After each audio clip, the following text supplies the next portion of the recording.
all in the same and night. And then what?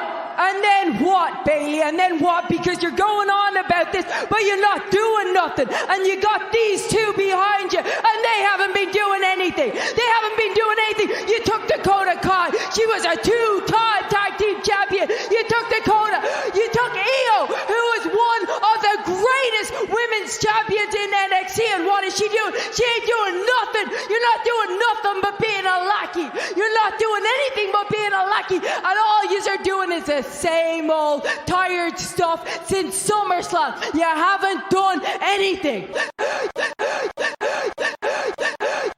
Here comes the money. Here we go.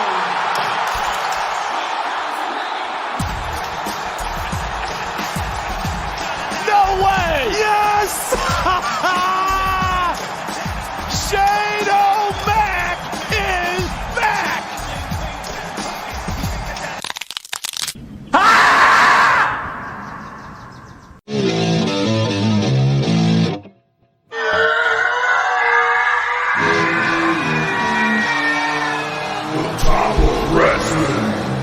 With your hosts, OGM, the Professor. Good shit. Late to every episode. Late so much, I'm going to have to buy you a pregnancy test. Bob Roode. I want to be a podcaster. Yay! His mama named him Kenta. I'm going to call him Kenta. Dynamite drop in, Monty. That broadcasting school is really paying off for you. You're so high you don't even know it. Ahoy, my boy. You ready for a Scotch ad? We don't know anything about him. The only thing he's got in his wallet is a bunch of names of whorehouses. That's Flair. Probably looks like Jim Duggan shaking the tape out of his crotch. Benoit, enjoy my wife. That's a bold statement, Cotton. Oh my God, mine just stopped recording. No, we're good. We're still recording. What a dick. I'd cease and desist me. I'd cease and desist me hard. I need a minute to recover off that. What kind of game is it? War games! Let a war game! You're our impressionist. Yeah, I know. That's the only thing I've said in the last half hour. Bark like a dog. Oh, Jinx, holy shit. How did that actually happen? Here we go.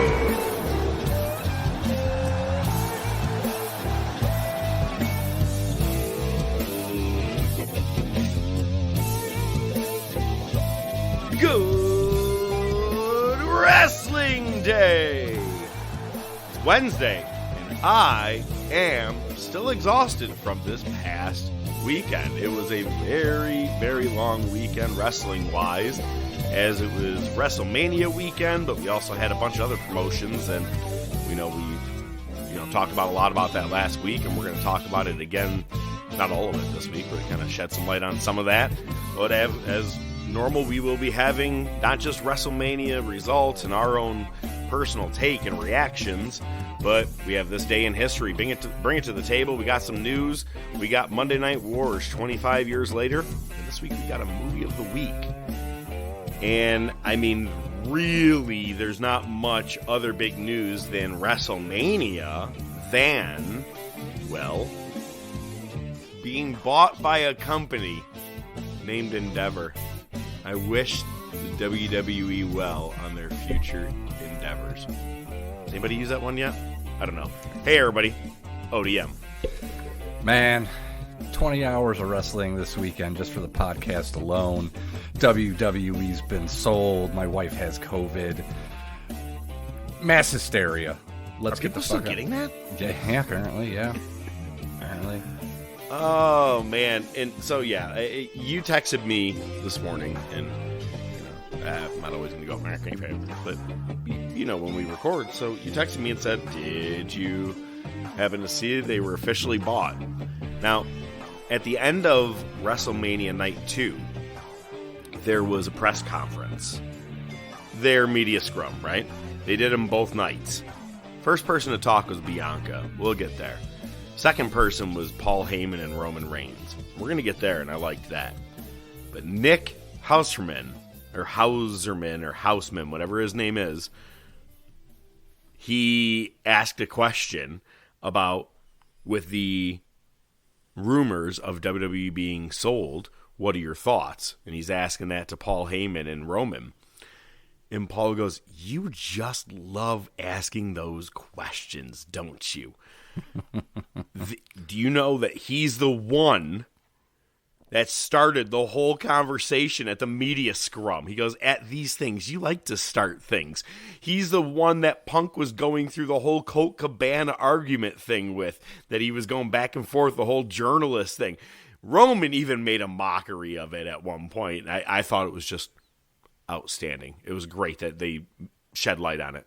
They asked Triple H, and Triple H, they didn't ask Triple H. He said, "Before anybody asks questions, put your hands down. I got a whole lot I want to say." Goes through his take on WrestleMania. Then he goes, "Questions." And Nick, let me go ahead. I want you to go ahead. Ask your question. And he asked the question, "Anything you could bring up about the sale of the rumor of the sale to," he didn't even say Endeavor. They just said that WWE sold. And he goes, "No." "Okay. Now your question's done. All right, let's go." And I was like, I fucking love it. I knew that was going to be his answer. Pure and simple. They weren't going to talk about it. No. So who owns Endeavor? Is that Dana White? So I've got a shit ton of notes here that will answer all of your questions. Because all I keep seeing are these memes of Dana White's head on Vince McMahon at the March Raw 2001. I, Vince McMahon, now own WCW, but it's him saying, "I know." Yeah, no, and I don't know. I mean, you probably got to do a little bit more digging, but I can tell you who's going to be heading everything up here. So, Endeavor's the parent. Hit it up. Bring us the news. Yeah, Endeavor's the parent company of UFC. They're going to form a new publicly listed company that'll bring together UFC and WWE under one umbrella. Endeavor's going to hold a 51% controlling interest in the new company. WWE shareholders 49%. So obviously, WWE is becoming part of this new conglomerate. The new company, so this is the new company of both of these organizations put together, are going to be led by Endeavor CEO Ari Emanuel. He's going to be the CEO of the new organization. Vince will be executive chairman of the board. Mark Shapiro will be president and COO of Endeavor and the new company. Dana White will remain as president of UFC. Nick Khan will still be president of the WWE. They will form a new board of directors, 11 people, 6 appointed by Endeavor, remaining 5 by WWE. So again, keeping with that, Endeavor / UFC will be the controlling interest. $9.3 billion, or $106 per share before any post-closing dividends. And then there's some quotes. I'm not going to get into it, but man, what happens now? Well, okay, I was going to ask you the question. What happens to the show, the wrestlers, the creative, the promotion moving forward, Peacock, Archive, like the rights to all the video footage? Yeah. So many questions on that. My big question is, how long until Roman Reigns is main eventing a UFC pay-per-view? Oh, God, no way. No way. Okay, buddy. He'd have to take a whole year off just to train. Like, if you're talking about, like, shoot fighting in the UFC, listen, a couple, like Brock and Lashley could do it, but even they're going to be like, no, fuck that, I'm not ready for this. I mean, I don't see these guys just fucking being like, oh, yeah, we're going to be MMA fighters now. Well, at this point, it might be the best option for Lashley, considering how right? bent over he got. Yeah. But he got to lift a trophy. Hooray. Yeah, we'll get there.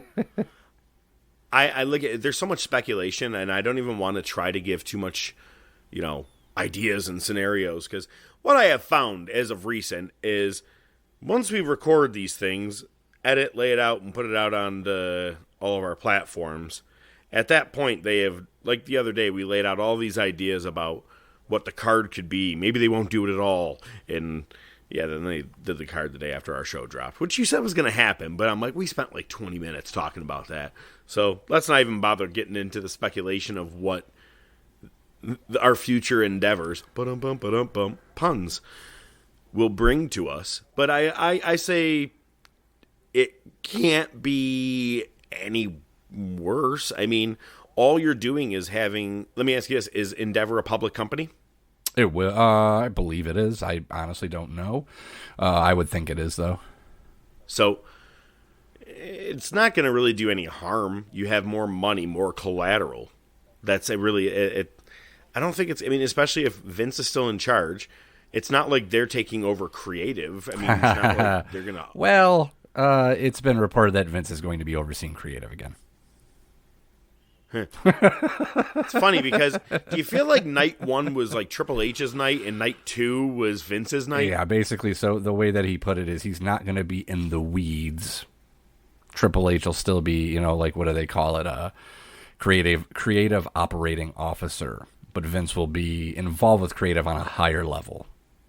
He'll be hiding in the weeds with that stellar mustache. Signore McMahon. Oh, I'm a Vincenzo. I don't know this Vincent K. McMahon. That was horrible. It literally was. Anyway, all right, what other news do you have? All right, you turned me on to this, and I thought it was cool, so I'm throwing it in the fucking notes, or in the news. Rey Mysterio approached Legado del Fantasma. That's Santos Escobar, Zelina Vega, Cruz del Toro, and Joaquin Wilde. And basically told him, hey, guys, I'm going to need your help getting my back, against my kid. So let's do this the proper way, and let's reform the LWO. Not going to lie, kind of want to buy an LWO shirt now. I know, right? It's funny because I texted you one day before. Mm-hmm. So it was after our show had dropped. But I had messaged you. I said, what if, since they've been showing their signs, this is prior to the shirt even coming on TV, they've been showing signs of Rey teaming up with Legado del Fantasma. And what if they all turn their back on Rey and Dom is the new leader of the LWO? On paper, I think I like the idea. Look, you can say whatever you want. My wife and I, she was watching the match, and she goes, I just don't like him. I go, that's the fucking point, man. You're supposed to hate Dominic, and I love everything about Dominic Mysterio. I do. First month or two, I was like, what a twat. I don't want to see this guy. Now I love everything about him with the prison shit, and we'll get in there. So I thought maybe him leading a gang. Good idea. But actually, better to keep him right now in the Judgment Day circle. Let him keep growing with more and more heat. The day he does take over, maybe he takes over Judgment Day. Who knows? So we'll just kind of we'll get there at some point. Man, could you imagine Judgment Day is just Rhea, Dom, and Priest? He kicks out Baylor. I think it could stand. I mean, I think oh my God, I'm spacing on his name right now. I can't believe it. Damian Priest. I feel like, that's the problem. I feel like he's getting lost in the shuffle because Dominic has the whole thing with Rhea, and Balor's been battling with Edge. Priest had nothing. One of the best shots of the Hall of Fame is Rhea Ripley standing there clapping. Dom on one side and Buddy Murphy on the other side. Like, I was like, don't this you dare, is you awesome. kayfabe son of a bitch. There's so many have you seen, great memes. Have you seen the other one of Trish walking through and Triple H? It's like everybody's face. It's like Triple H trying not to look. It's Booker T doing the, oh, yeah. Dominic's like, don't look. It's great. I was not a fan of what she was wearing. Yeah, well. I just got to say this. I'm not Mr. Fashion guy or whatever, but the half suit looking coat on one side and then I was like, it was just weird. Thank you. Well, you're not Lady Gaga. Just, Gaga. Gaga. What other news you got?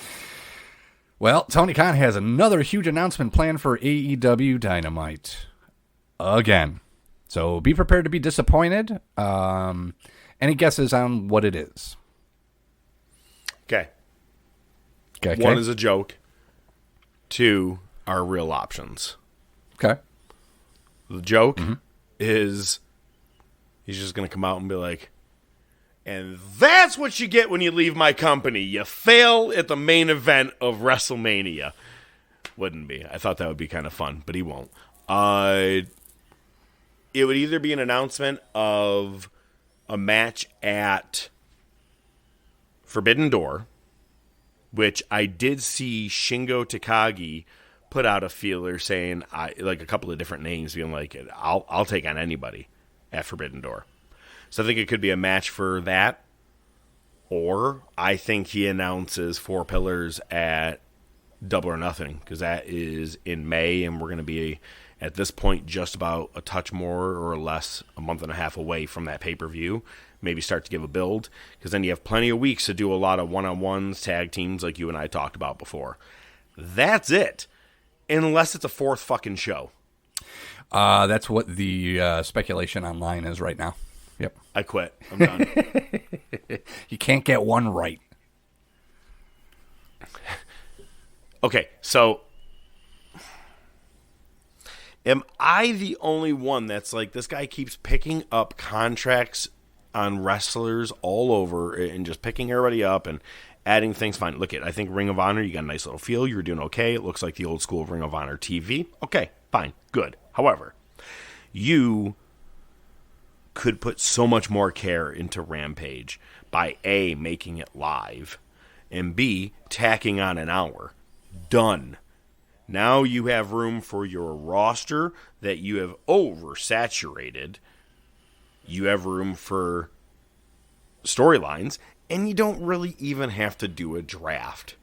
You could go back and forth with your people, let them do their thing. But you need, right now, the highlight of Rampage is Count Blackula. What else do you have in news, please? Well, apparently, Matt Jackson has suffered a partial biceps tear. He apparently is not going to elect for surgery, and he's going to miss quite a bit of time. That's in quotes. Injured himself during the three-way match for the six-man tag titles. What's going to be most interesting, other than him not being on TV for a while, even though he probably still will be in some regard, what they're going to do with the titles. Are they going to vacate him? Because if he's going to miss a bunch of time, what are you going to just keep? Because, I mean, you know, those titles are just there for them to have as like toys. Yeah, no, I just want to let you keep talking for a couple more minutes until you realize House of Black are the champions. Oh, yeah, that's right. Yeah, well, thanks for pointing it out. You should have let me keep going. I was going to. Either way, yeah, who cares? Hey, so no Matt Jackson? Carry on my wayward son. Biceps called, they said I'm done. Beautiful. I'm excited. The beaver drop right in here. I do. I like I said, I like Nick better than Matt. You said you like Matt better than Nick if you had to pick a buck. Yeah, they're both twats, but... Yeah, fair enough. All right. We'll get through this last one. Never Meet Your Heroes, apparently, at a WrestleCon event. I think it was WrestleCon. It was a fan fest event during WrestleMania week. Giselle Shaw of Impact accused Rick Steiner of bullying. That is the headline is being passed around. Basically, he was reported as being transphobic. Giselle Shaw put out a long tweet about Trans, Visibility Day. And, yeah, I don't know if you knew Giselle Shaw was a trans woman. I did not know that. I did not know that either. So, but yeah, apparently. So that's why I was like, I don't get what the bullying is until you just read that entire thing, and now that makes more sense. Yeah, apparently Rick went on some massive tirade. I feel like if you got Rick and Scott drunk, your jaw would just hit the fucking floor. I expected it more from Scott. Just listening to some of the shit that would drop out of their mouths, just going and going and going. You know what I mean? Like, they say things in an interview that's like a 2-minute long thing, and you're like, what? What did you say? I want to hang with them. Just hang with them for a day. You'd probably regret it. And never call again. Yeah, you'd probably regret it shortly. Be a hell of a story for the podcast. Be really using that bleep sensor. Yeah, right. So look at the best news about WrestleMania week is everything basically is built around WrestleMania week. And why I say that is, we don't have to talk about much of the shows, Raw, SmackDown, things like that, because they were all heading right into there. Dynamite felt like they were going into WrestleMania weekend not giving a shit either. Like they were having a go-home show because other than the one match, and I need you to explain to me what you meant on that through a text, but I was late to it. Yeah, but I decided to watching Dynamite this week, so we'll talk about that right now. That's the only real show other than the pay-per-views. So Adam Cole did defeat Garcia, and it was cool at the very end. Britt Baker came out, gave him a kiss, first match back. He was selling the hell out of the back of his head and neck, and they did a giant, huge gold streamers thing that went off. Yeah, I and, saw that. Looked like Rip Torn for busted a whatever, nut all dude. over It's the so ring. hysterical when they every time there's a title change, they have one ready. Yep. Like they opened one wherever I was. I was it in. Did we watch a title change when we were in Dynamite in Rochester? Yep. It was it Guevara beat Rusev or Rusev? You know what I mean? The second one, the one where I You're came right. by and I smelled like your garage. That was the With Lil Jon. second one. So I don't know if they did. I don't remember. Either way, I remember like just all of a sudden confetti and everything just goes off for no reason. Like you're just ready for it. And it's like, even for this first match back, yay, confetti! Yeah, I know. It's Surprised when Brian Danielson, why did I say that name? Because they use that name a lot at WrestleMania. They did. Kind of impressed with that. Yep. Even Cesaro. But Danielson, when he turned heel, I'm surprised streamers didn't come out of the ceiling. Looks like he's getting in Blackpool Combat's Club face for jumping Kenny Omega after the Jeff Cobb fight. And it's funny because as soon as he came down to the ring and did that, I go, be a lot cooler if he turns. And he did. I was like, oh, look at that. That was cool. All right. Because I thought he was really just going to, this is the angle they're going to go. He's going to stray from the Blackpool Combat Club. Meh. I've seen this too many times.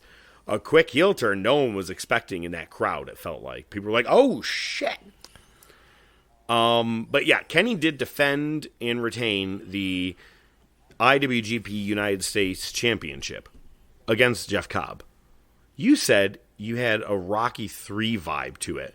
Were you thinking that Omega was going to get beat real quick and Don Callis was going to die in the back and he's going to cry and like Mick? pretty much. Okay, so all right. Can I? Because he got knocked down by Blackpool Combat Club, which I guess in Shoot Life he actually got hurt in that shot. Yeah. So yeah. You ever feel like you just want to go, ha, ha, ha, good for you. That's what you get for getting involved at your age.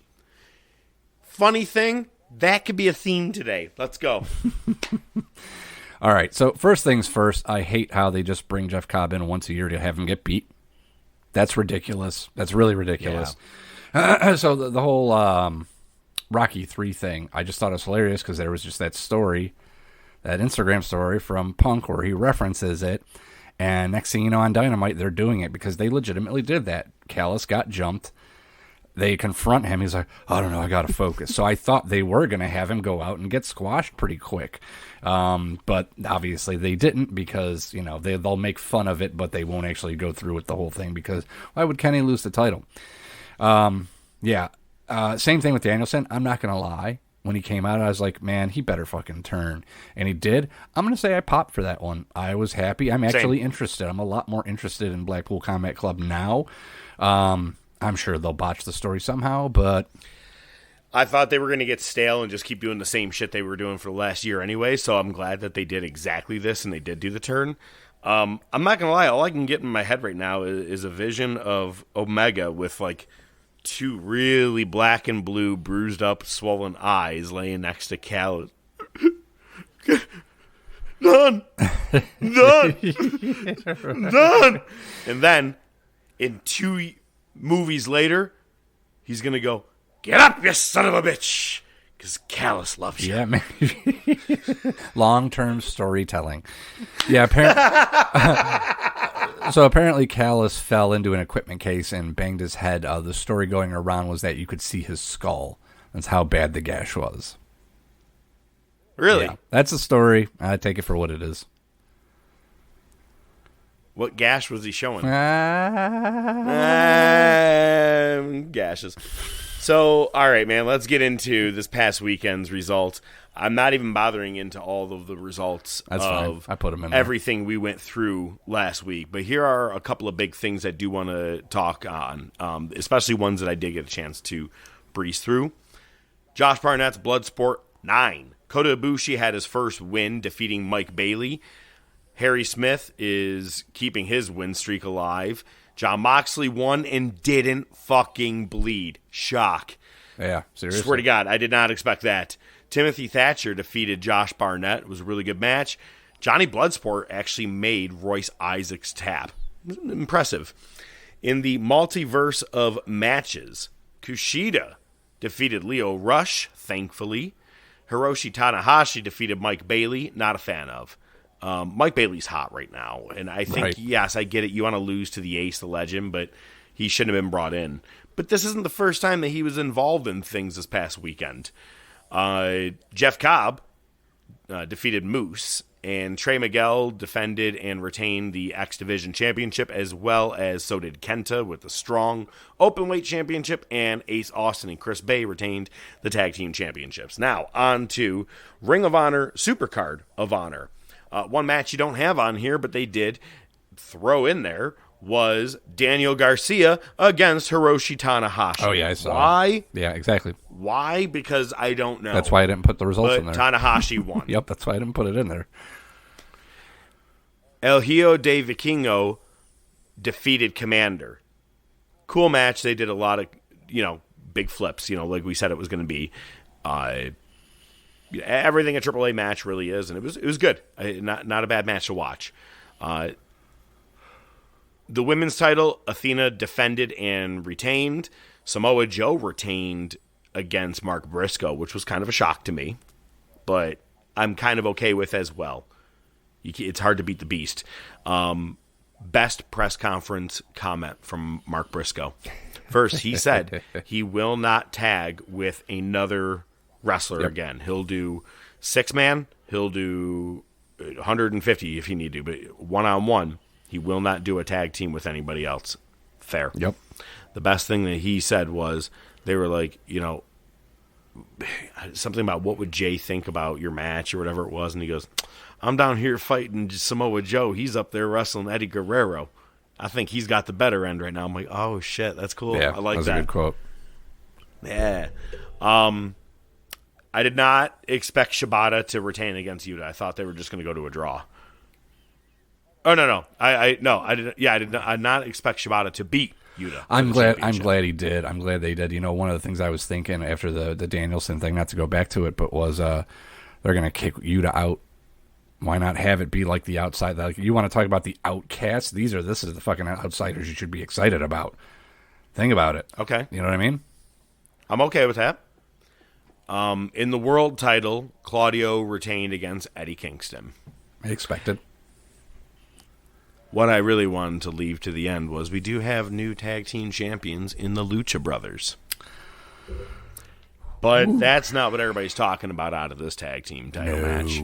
No, because this turned into one of the biggest TLC matches possible, right? Basically, it's all what these ladder matches are nowadays. Yep. And you had 4 tables stacked, 2 and 2.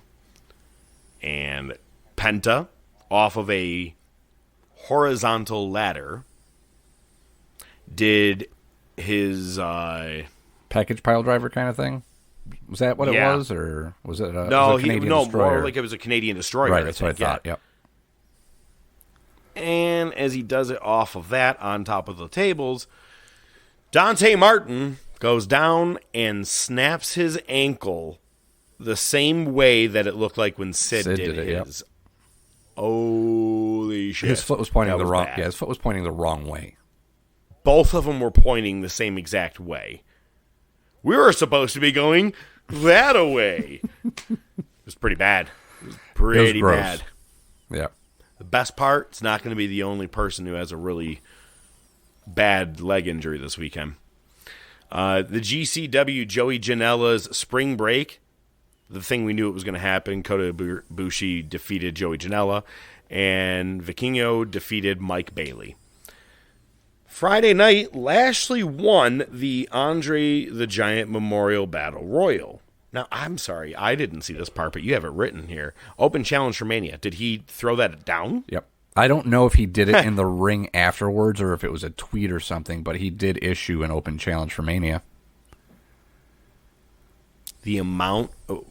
Okay, well, we're about to get there in a minute. So, look at Stand and Deliver. We have a new NXT champion. Carmelo Hayes defeated Braun Breaker. It's funny because he kind of cheated to win, and Braun still handed the title over and was like, hey, man, respect. Yeah, I don't get that. Oh, okay, so you'll be going up Monday. Yep. See you Monday. Johnny Gargano wrestled what is said to be his final NXT match ever, and it was an unsanctioned match against Grayson Waller, and he won. And Wesley defended in that 5-way match, and apparently that match stole the show. Like, I didn't get to see anything other than the World Championship match for that, or NXT Championship match, as I was, fast-forwarding through some things. But let's get into WrestleMania. Now, we just mentioned Bobby Lashley didn't have a chance to get on the card. We had not one but 2 impromptu matches with same guy, who already had hosting capabilities and being on TV all night and didn't even have to take a bump. We'll get into that. Not like it was his choice, like he's like, well, I want to do both, but where I'm getting at. Right. The amount of commercials and ads that you add up between bell to bell. Some of them were like 15 to 20 minutes from like when one match ended before the next entrance was even about to begin. Horrible. You couldn't put Bobby in there anywhere? You couldn't give me a quick, yeah, and then Lashley come out, quick squash? I don't even care if it was a match. Moment would have been fine. That length of that ramp, it wouldn't have been a quick match. It would have taken him 15 minutes to get to the ring. My favorite thing, so, all right, we're both going to get off screen for a minute here because we're going to have to pull some shit up here because once I was able to attend to this, I had a shit of a weekend trying to get my RV moving. But once I was able to finally kick in and start watching some of this, we decided we were going to have to start texting back and forth during this thing. So I have mine up. And, of course, do you have this in order of exact match? It looks like, I did for the first one. For the second, it looks, I don't know how I didn't do it in the same order for. That's okay. We'll be able to work that way. I don't know what happened. So, I love that you kind of tossed in early. You're like, here we go, man. I love edibles.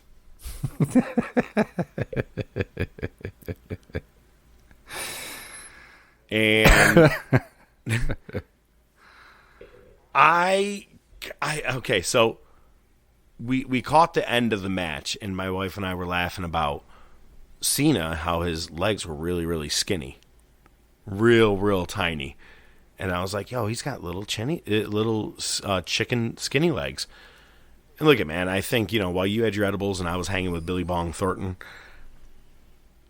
I said to you, I hope he kind of breaks one of his legs here tonight. And you were like, Jesus. Or you wrote, damn, dude.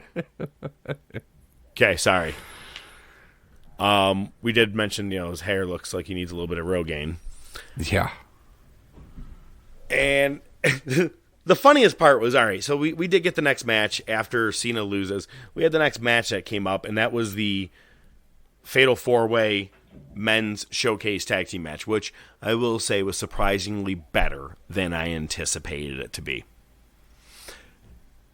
And they did it. I said, this is going no more than 14 minutes. And I go, time it. I didn't mean like actually time it. But it was funny because you sent back a cat looking really, really pissed off, saying, fine. Thing was like 9 to 10 minutes, by the way, which was great. Wrong team won. I did not expect Private Profits to win this. Yeah. It was funny. Titus was on the commentary for this one. Yeah, this one was okay. Yeah, we'll get into Titus later. Big sweaty Otis. He did have some booby sweat. I liked Seth Rollins' entrance. I liked the conductor. It was cool. You didn't need him because the crowd was louder without him. When the song came on, they got way louder, which was hysterical. Pretty much. Logan Paul comes out at the same exact time that he is now dangling from above the rafters or whatever you want to call from this stadium. You texted me, I don't think Logan has ever heard of Owen Hart. What did I text? Pulling Owen. Which came through simultaneously. I mean, like, we did this at the same time. As soon as I hit send, yours came through, and I was like, Same. oh, this was great. This is why we should have been doing a podcast tonight. But This is already going to be way too long. I was kind of surprised that the mascot wasn't Jake Paul. Well, I was watching with Vinny, and I had said that. He goes, yeah, and he goes, oh, well. He goes, what if it's KSI? And I'm like, I don't want that, but it does make more sense. I mean, KSI is his business partner. They've had, like, botching, a couple, like, like celebrity boxing matches against each other. So, I mean, it makes sense. I guess. You're just old. You don't know who KSI is. I had no idea, and I'm not going to lie. I'm not sure that 80,000 people did either. At quick glance, and look at it wasn't just me, and this isn't being whatever. I saw so many things. Everybody was like, quick glance thought it was R-Truth.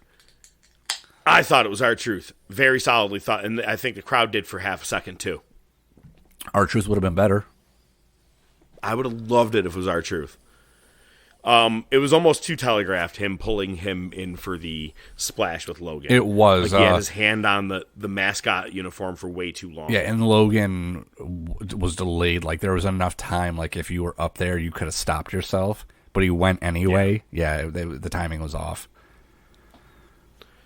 I said I liked the conductor, but you know what I didn't like about Seth Rollins was he kind of came out wearing, like, pink bondage.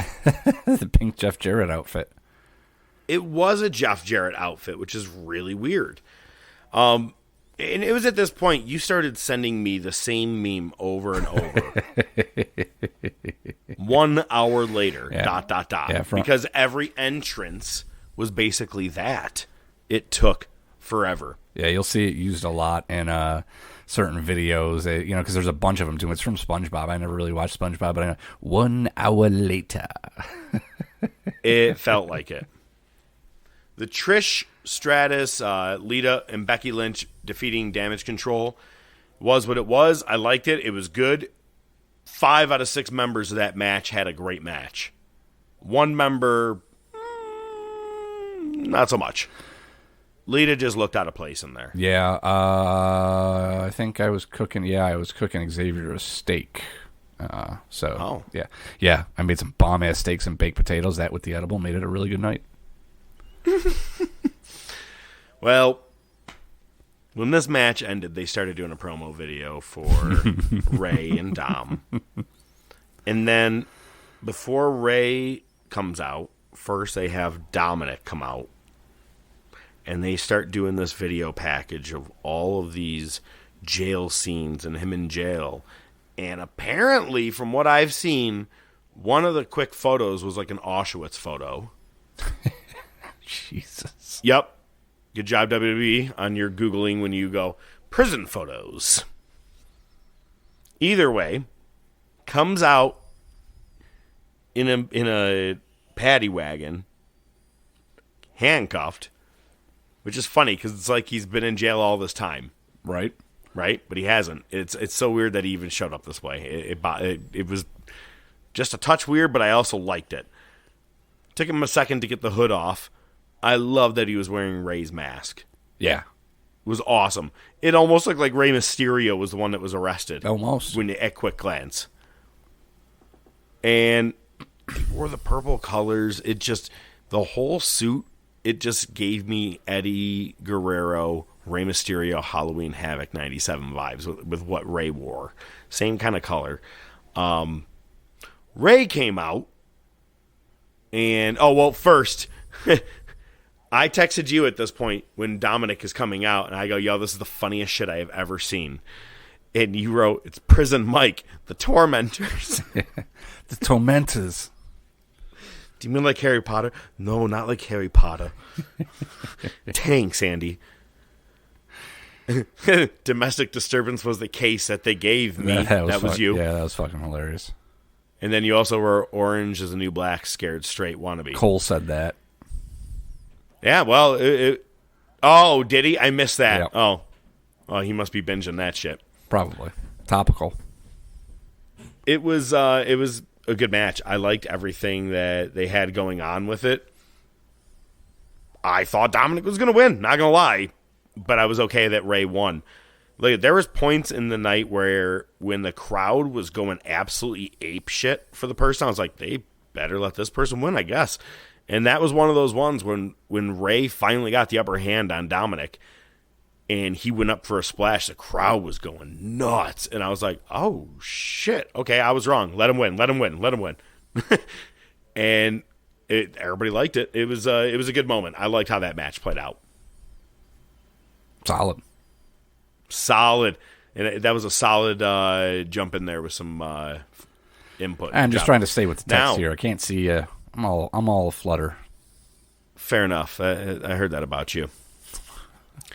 I had said to you at this point, I go, bro, this one old lady in the front row, red hair, to the left of the hard cam, dear Lord. And you said, why does she have a camera from the 90s, the early 90s? And she did, man. It was great. And she was in that same spot, not once, but twice. So they're all damn night. They're both nights. Yeah. A lot of people in the same spot. I'm like, who do you blow? Because I know that ODM would happen to get in line. Yikes. Not all of these things I can say through our text because the night did get a little weird. But let me tell you know what match I'm talking about when you write that one puckered my butthole, and I wrote ha ha ha, and I wrote that one puckered mine there, and you wrote yep for real, and I wrote on her face. Yeah, there was some real moments between Charlotte and Rhea Ripley. Looked like someone was gonna die, and it's funny because at one point when Charlotte was on top of the rope and on top of the post, that platform part, you wrote that bitch dead. Yeah, my favorite. I don't know, man. When Charlotte came out at the beginning of the match, she looked like Cher. I said, looking more like Charlotte Cher. I said, looked like Reed forgot to take his hormone pills. So, good match. Rhea won. The only thing I didn't care for was Rhea looking like her hair dye was running down her head. It just was weird to me. Yeah, it was a different paint job. Moment one of the weekend where you could have inserted your Andre the Giant Memorial Battle Royal winner or LA Knight. Miz comes out for his next part with Snoop Dogg. Oh, shit, I forgot to say. My bad. Rey Mysterio, sick entrance. The lowrider, Snoop driving it, which was great. You wrote, yo, they're letting his high-ass drive. I think he's being pulled by a string. But you got Latino Heat music playing, and then the Booyaka Booyaka. It was cool. I liked it. It was a good, it was a great entrance. It was. But now you got Snoop and Miz back in the ring. And now all of a sudden, Pat McAfee shows up, and we get, which was great, watching Cole lose his fucking mind. And an impromptu match that has George Kittle, was it? Yep. Tight end for the 49ers. 49ers. Yep. That boy was creaming in his pants. Yeah. Fuck him. Well, it was what it was, but it was one of those moments that I was too pissed off to really like it. I was like, come on, man. Like, Miz, you already had this thing. So again, like I said, it's not like it was his choice, but you have a whole gig for 2 nights straight. You didn't need a match. Why is no one utilizing Bobby? I just didn't get it. Yeah. And Pat McAfee wins. It was at least a moment to cool your crowd down because Rhea and Charlotte, they were in and they were spent. And let me ask you, what was the main event? Oh, the tag match. Which you tag reminded close. me Or tag all match night. closes. What did I say? Tag match closes. Oh, yep. Tag match closes. Oh, my. Said it last week. I said it all weekend. I'm 99% sure I said it all day Saturday to you. And I'm pretty sure 5 minutes in to the main event, I said tag match closes. Oh, yeah, no, you were hammering that home. Listen, man, it's not that much more impressive than looking out the window when it's raining and saying, looks like it's going to rain soon. Fuck you. First tag match to close a WrestleMania since Hogan, T, Piper, Orndorff. Sorry, I had beer in my mouth. Thank you. You're welcome. Well, either way, you can't say it was not a badass match. It was great. Storylines played out. Everything with Jay and Sammy. Just, it was great that they started the match. I knew that that's what was going to happen. It was funny that Jimmy was in there first and then tags in Jay. There was an issue I had with a lot of people this past weekend.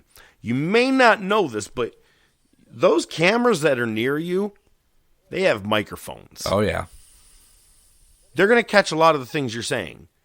Happened in both women. No, hang on, not both. Every women's match, there was loud talking. Mm-hmm. Wait, come here. We got to do this. It was bad. But Owens was loud and clear to one of the things to Jay. And he goes, do you know what we're doing? And he goes, I went back and had to re-listen. He goes, do you know what we're doing? He goes, yeah. And he goes, okay, super kick me. Blah, blah, blah, blah, blah. And he super kicks him. And I was like, Jesus Christ, dude. And I texted you, if your brain does not have the capacity to remember every goddamn thing for a 30-minute match, don't have a 30-minute match. Have a 10 or 15, call it a day. It's when you have to start having conversations with each other because you can't remember shit, that's a problem. Yeah. 100%. I agree. But great moment. I'm glad they won. It was awesome. Very happy with it. One of my favorite memes, and I sent this to you, was, you're trying to have the fact that a real man is fighting for his own, or with his own real son, in what hypothetically could be an extremely emotional and dramatic match, is fucking sponsored by Cinnamon Toast Crunch. And you had another mascot at ringside that looked like SpongeBob on acid. Yeah, pretty much. With cinnamon all over it. Sounds like a good time, but it was just weird. It was ill-timed. So we get into night 2. Let's get into that. We really didn't text that much during this pay-per-view. Well, because I had a certain point where I couldn't control myself, but we'll get there. Oh, that's true. Okay. So they open with Brock and Omos, and it was exactly what I thought it was going to be. Yep. Could have been a touch shorter, but Lesnar wins. The next match was exactly what we thought it was going to be. Baszler and Rousey defeating the other 3 teams. Highlights for me, it happened for both those matches. That's it. Yep, another bathroom break. Yeah, 2 bathroom breaks. I didn't even have to really pay attention. But then they bring out the one that I was ready for. I was ready for the triple threat Intercontinental Championship match between Gunther, Drew McIntyre, and Sheamus.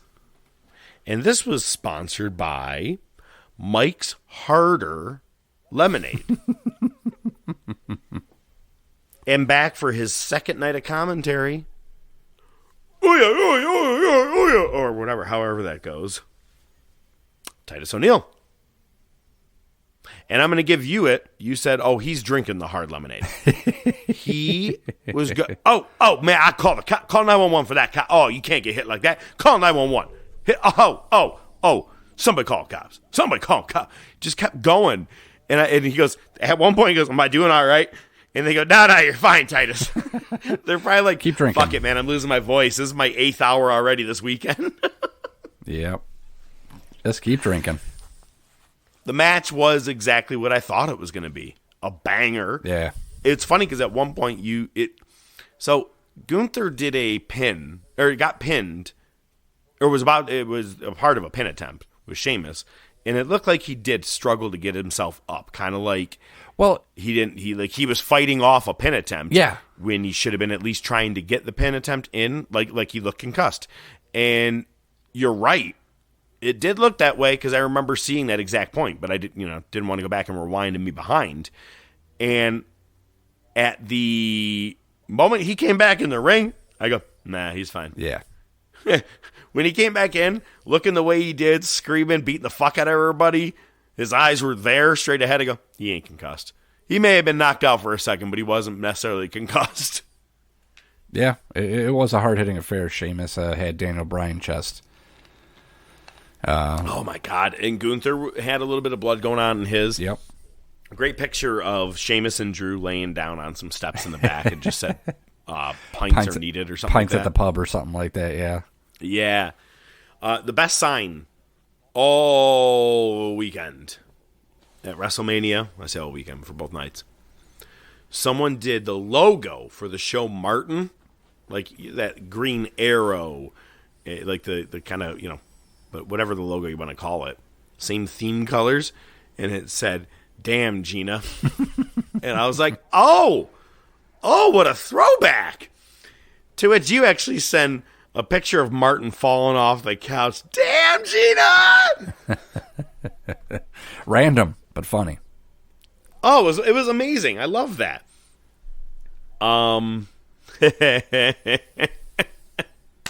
So, okay. After that, we do get the women's match, the Bianca Belair and Asuka, and now Asuka is officially 0-5 at WrestleMania. Jesus. Yeah, I mean... Oh, but let's talk about Bianca Belair at the conference. I mean, I guess the new streak is me. I'm 3-0 at WrestleMania. You know what? Fuck you now. Fuck you. Yep, pretty much. One of the things I texted you was Asuka's basically a jobber for the top talent. Yeah. She makes everybody look good, which sucks. So then after that, we get the Hell in a Cell match. Edge and Demon Finn Balor. I think we both agreed the entrances seem kind of lackluster for what the match. Well, wait a minute. be. Before we get to, I did not put it in there. So before we got to the Hell in a Cell match, we had another impromptu segment. That happened before this? It did. Oh, okay. And I'm going to tell you why. I'm going to tell you why I know that. Because I missed most of Edge and Finn Balor because I was in hysterics. That's true. You're right. Okay, give me a minute. Okay. So, round 2, Miz, Snoop. And I didn't appreciate that last night in my $100,000 suit that you made me fight Pat McAfee. Well, if you want, we could do it again. And he points, and look at that moment, let me ask you, what names came to your head at all? I don't know. I think I didn't go to trying to figure it out. I waited for music. So I didn't like think of anything in particular. Last song I thought it would ever be was Here Comes the Money. And the first thing I wrote to you was Jesus fucking Christ. Are you serious? I was mad. And then 30 seconds later, I wasn't mad. And I wrote back as many ha-ha-ha-ha's as I could, and I said, did he pull a Vince? And I also wrote, that's what you get. You wrote, nah. Well, news came out. He pulled a Vince. He fucking tore a quad. Did. Listen, I am still going to call work. And the only reason is that would mean that everything Snoop did, he did on the fly. I have a hard time his high ass was able to pull that shit off. 2 things I could go with on that. One, the press conference, Triple H brought that up. He goes, it is a torn quad, and luckily Snoop's been in the business long enough, and he kind of he took it upon himself to go. I think he was supposed to get involved in the end and supposed to punch Miz. That's what I think. Gotcha. Because he basically is saying he knew that things need to get done and get finished, and I think that's kind of what he was alluding to. Fair enough. I mean, you're probably right. I would think you're right. That's probably more likely. But Second could be someone, a producer, yelled at a ref and then turned and was like, Snoop, go punch him in the fucking mouth twice. The first one was awesome because it was like a crossover. Like he really connected. Right. But it was also a complete miss at the same point. It was one of my favorite, to quote Marty, our buddy Marty, it was my favorite Shane McMahon moment ever. It was fucking awesome. Dude. And then, so right here, now, Edge and Finn Balor are about to have their match. Now, before you even get into your part of what happens here,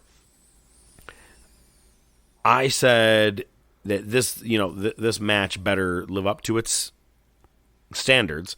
We did have Triple H and Taker at WrestleMania, but the last WrestleMania Hell in a Cell was Shane McMahon and Undertaker. So let's at least make this good.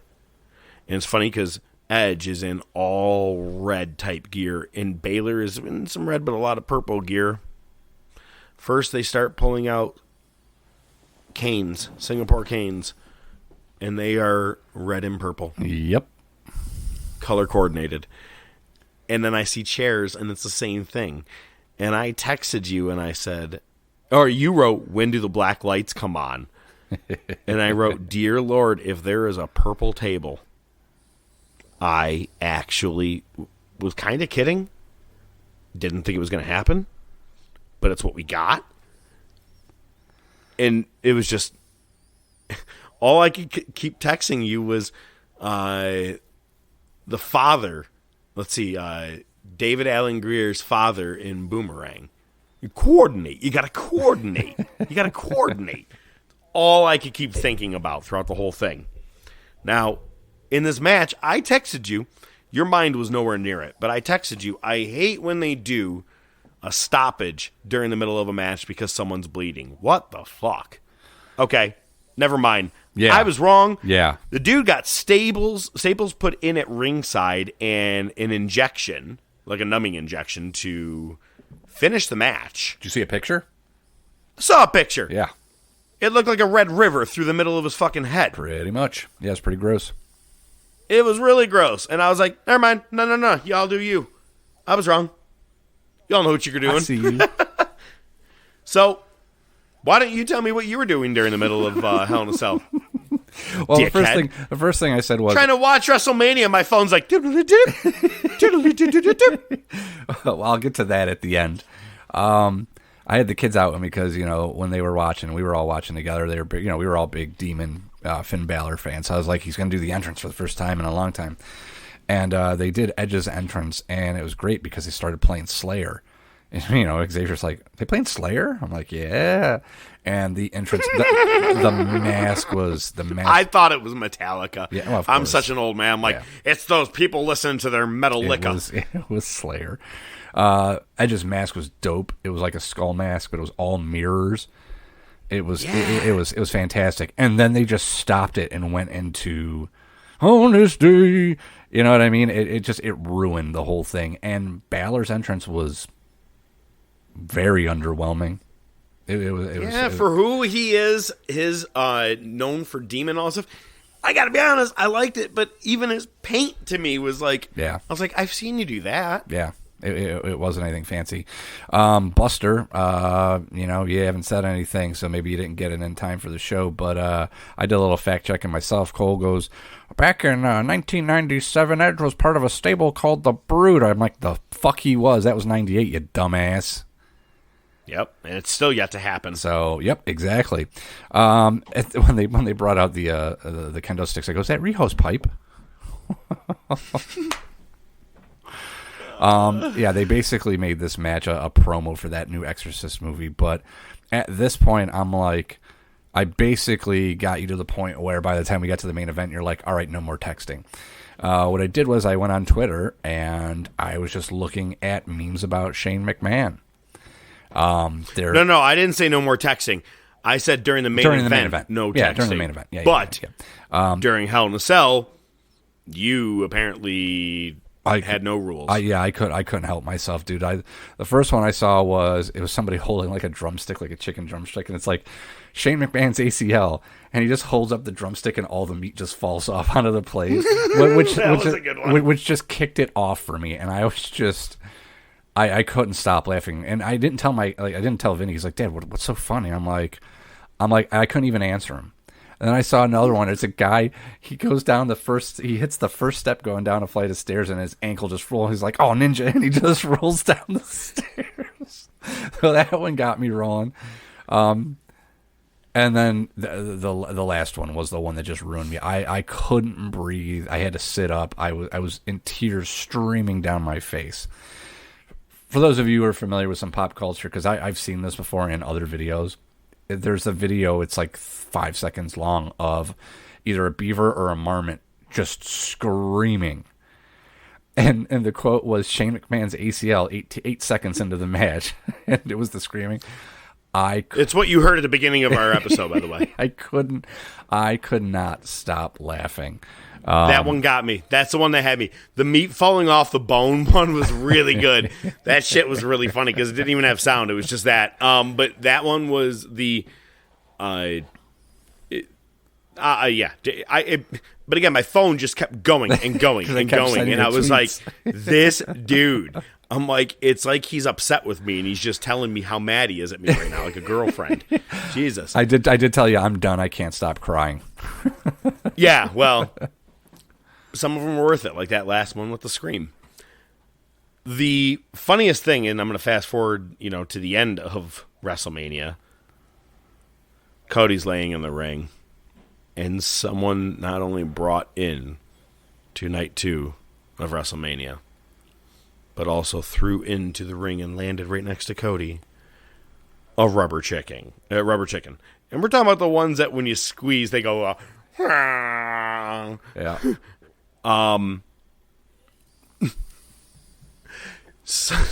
Someone put on, it was a meme that I ended up seeing that someone wrote, "What's that in the ring?" Someone wrote Shane McMahon's ACL.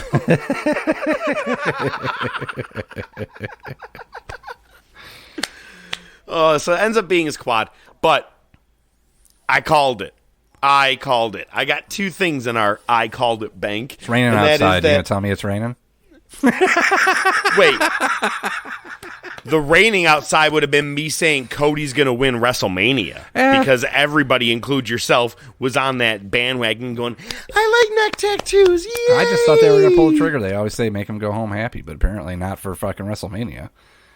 Have you ever seen WrestleMania 32? Yeah. Have you ever seen WrestleMania 33? Yeah. Or 4. 5, 6, all of them, dude. Look I thought it was well done because you thought Solo was done. Usos are gone. There's no way. And then he comes back at the very end. I liked it. I thought it was well done. The match was fantastic.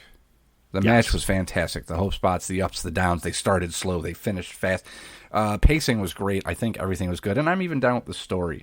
Let the reign keep going on. Roman Reigns post-match conference, the way he said, I'm not making you McDonald's. I'm making you filet mignon. I thought it was great. I didn't like the whole... I get what you're saying, and I do agree with it to a point where it was the whole Solo's gone and then he comes back. Just to me, it was so quick. It was just like, oh, thumb spike, you're down. Yeah. It just, It's funny because I loved the press conference. Now you're pretty close to being at 1,000 days. That's what you're worried about? We're way past that. Like, we're already thinking about WrestleMania 40. Yeah. What do you? And they were like, we thought about 1,000 days at day 800. The way him and Heyman played it off, it was great. And then, oh my God, he was hysterical when he goes, "I'll do one more. I'll do one more question for you guys." And he goes, "You're so nice, my tribal chief." He goes, "Thank you." He goes, "You're welcome, my tribal chief." I go, "This is fucking awesome." I love how Heyman plays into Roman.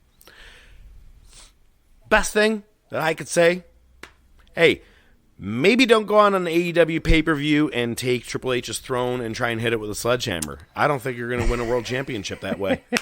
Yeah. He's fucked just like his dad was. Oh, my God. I hope he comes out on Monday Night Raw in yellow dots. Polka dots? That'd be fucking great. It's my polka dots, baby. All right. It's been long enough. Let's go to the table. Just bring it, bitch! Oh, my God. Yeah, I can be a kid sometimes. I like to still enjoy certain fun pranks, jokes. So, long story short, we were leaving the Airbnb and we're set up back in the RV, back on the old in-laws land. Well, while we were trying to clean out the Airbnb, I went and told my wife, So while we were cleaning out the Airbnb, we had the dog staying with the in-laws, just so we wouldn't have to keep. Once you wipe hair, it's just going to keep falling down. Sure. Right. So in the morning, Saturday morning, I go over to the house. I feed the girls. I come back, and I was just awake, so I was ended up trying to fast forward through some of the wrestling that was going on the night before on Friday night. Supercard of Honor. And my wife texts me and says, "Hey, you didn't come back to bed." And I go upstairs and I go, "Yeah, let me tell you why. I just went to your parents' house. Giant puddle of fucking piss all over the floor. All over the floor." She goes, "What?" I go, yeah. Next to 6 piles of puke on carpet. All over the place. She goes, "Oh my God, did you clean it all?" I go, "Kinda." She goes, "Oh my God." And I go, "April Fools." It was a good one. It was a good way to start the day, man. Yeah, I'm sure it was a great way to start the day. Yeah, it was awesome. I tried getting you during the middle of WrestleMania, I think, at one point. I go, "By the way, come Monday." Long story short, and I'll have to explain to you another time, but that boy and myself, we kind of talk things over, and he knows about the shit we've talked about him on the air. And he's coming on to confront us. And you were silent for like 7 minutes, and I go, "This motherfucker." I just said, "Are you watching WrestleMania live?" And you said, "Yup." And I text right away, and then you go silent for 7 minutes. And I go, "Well, that's a dick thing, but all right." Then finally, a couple minutes later, it goes by. A meme. April Fools. All right, fine, whatever. It was worth a shot. Yeah, you called your shot. You missed. It's all right. You don't score unless you shoot.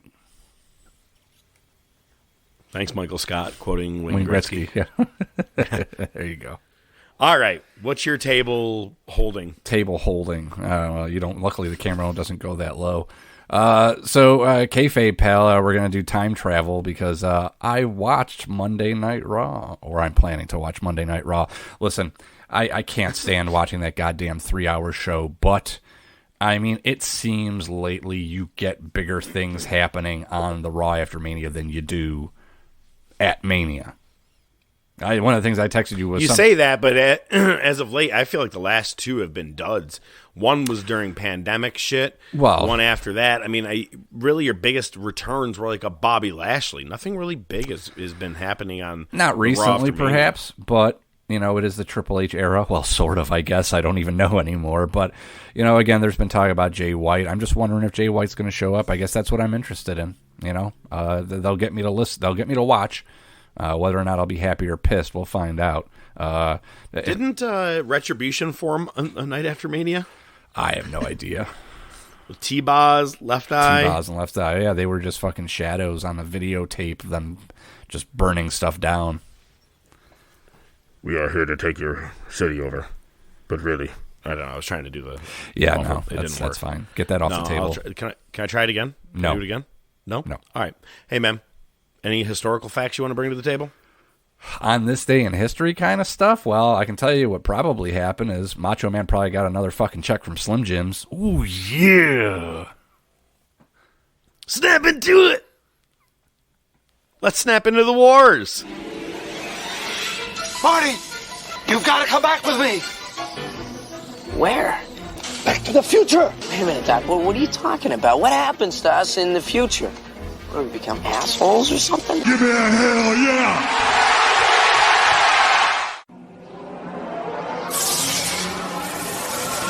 You want a war? You're going to get it. Mick Foley is going to win their world title.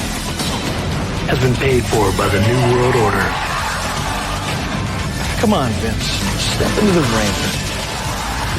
My God, the battle lines have been drawn! D-Generation X invades WCW tonight! Austin 316 says I just whipped your ass! Have a nice day! We got you! Wrestlemania!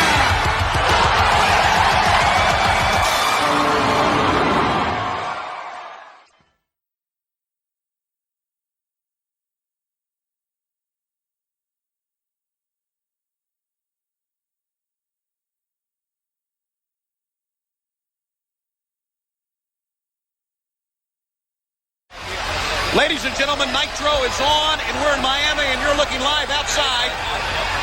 You can see clearly that out back here at the Miami Arena, the Macho Man is down. He's been injured. This happened just a few moments ago. Our cameras were dispatched outside, and just right as we go on the air, but as you can see, the Macho Man apparently, and I don't want to speculate too much, very seriously injured here. Tony Schiavone, Mike Today, Larry Zbyszko. This is the last thing in the world we expected, guys, to see him down like this. He ain't lying. Syracuse, New York, what the hell's going on?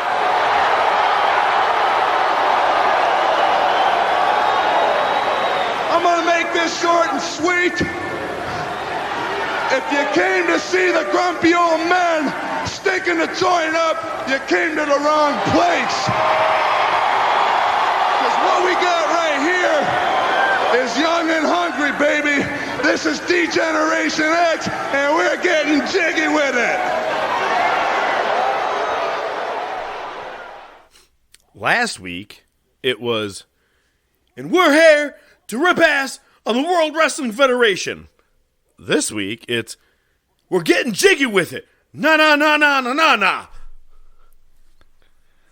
Who's giving him these lines? Does he have a free microphone? Yeah, I don't know. It was pretty bad. Yeah. Maybe you're a little rusty on the mic. You haven't been on a little bit there, kid.